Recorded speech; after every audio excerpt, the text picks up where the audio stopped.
தன்னை நம்பி மிகப்பெரிய பொறுப்பை வழங்கியிருக்கும் விசிக தலைவர் திருமாவளவனுக்கு நன்றியை தெரிவித்துக் கொள்வதாக வன்னியரசு எம்எல்ஏ தெரிவித்துள்ளார். தவேக அமைச்சரவையில் இடம்பெறப்போகும் வன்னியரசு செய்தியாளர்களுக்கு பேட்டியளித்தார். அப்பொழுது பொறுப்பு தன்னுடையது என்றும் திட்டங்கள் தலைவர் திருமாவுடையது என்றும் தெரிவித்தார். என்னை நம்பி மிக பெரிய பொறுப்பை வழங்கியிருக்கின்ற எங்களுடைய தலைவர் எழுச்சி தமிழர் தொல்காப்பியன் திருமாவளவன் அவர்களுக்கு முதலில் என்னுடைய நன்றியை தெரிவித்துக் கொள்கின்றேன். இந்த ஆட்சியிலும் பங்கு அதிகாரத்தில் பங்கு என்கின்ற முழக்கம் எங்களுடைய தலைவர் அவர்கள் எழுப்பிய முழக்கம். இந்த முழக்கம் இன்றைக்கு நிறைவேறுகிறது.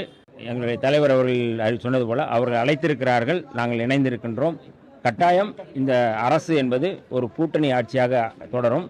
நாங்கள் இந்த ஆட்சியில் அதாவது இதை எப்படி சிறப்பாக செயல்படுத்துவது, சிறப்பாக செயல்படுவது என்கின்ற வகையில் எங்களுடைய தலைவர் அவருடைய வழிகாட்டுதல் அடிப்படையில் நான் செயல்படுவேன். நான் பொறுப்பேற்கிறது அப்படிங்கிறது அது ஒரு பக்கம். ஆனால் திட்டங்கள், செயல் திட்டங்கள் அப்படிங்கிறது எங்களுடைய தலைவர் அவருடைய வழிகாட்டுதல் அடிப்படையில் மக்களுக்கான திட்டமாக, மக்களுக்கான செயல் திட்டமாக நடக்கும். கட்டாயம் பாராட்டுக்குரிய, நேர்மையான, அதே போல் மற்றவர்களுக்கு ரோல் மாடலாக நாங்கள் இருப்போம் என்பதில் எந்த மாற்று கருத்தும் இல்லை.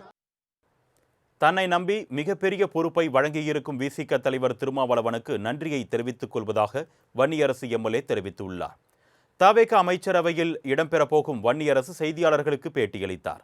அப்பொழுது பொறுப்பு தன்னுடையது என்றும் திட்டங்கள் தலைவர் திருமாவுடையது என்றும் தெரிவித்தார்.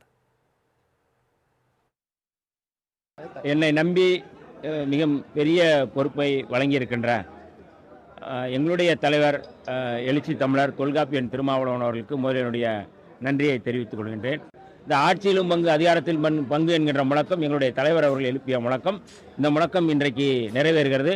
எங்களுடைய தலைவர் அவர்கள் சொன்னது போல அவர்கள் அழைத்திருக்கிறார்கள், நாங்கள் இணைந்திருக்கின்றோம். கட்டாயம் இந்த அரசு என்பது ஒரு கூட்டணி ஆட்சியாக தொடரும். நாங்கள் இந்த ஆட்சியில் அதாவது இதை எப்படி சிறப்பாக செயல்படுத்துவது, சிறப்பாக செயல்படுவது என்கின்ற வகையில் எங்களுடைய தலைவர் அவருடைய வழிகாட்டுதல் அடிப்படையில் நான் செயல்படுவேன். நான் பொறுப்பேற்கிறது அப்படிங்கிறது அது ஒரு பக்கம். ஆனால் திட்டங்கள், செயல் திட்டங்கள் அப்படிங்கிறது எங்களுடைய தலைவர் அவருடைய வழிகாட்டுதல் அடிப்படையில் மக்களுக்கான திட்டமாக, மக்களுக்கான செயல் திட்டமாக நடக்கும். கட்டாயம் பாராட்டுக்குரிய, நேர்மையான, அதே போல் மற்றவர்களுக்கு ரோல் மாடலாக நாங்கள் இருப்போம் என்பதில் எந்த மாற்று கருத்தும் இல்லை.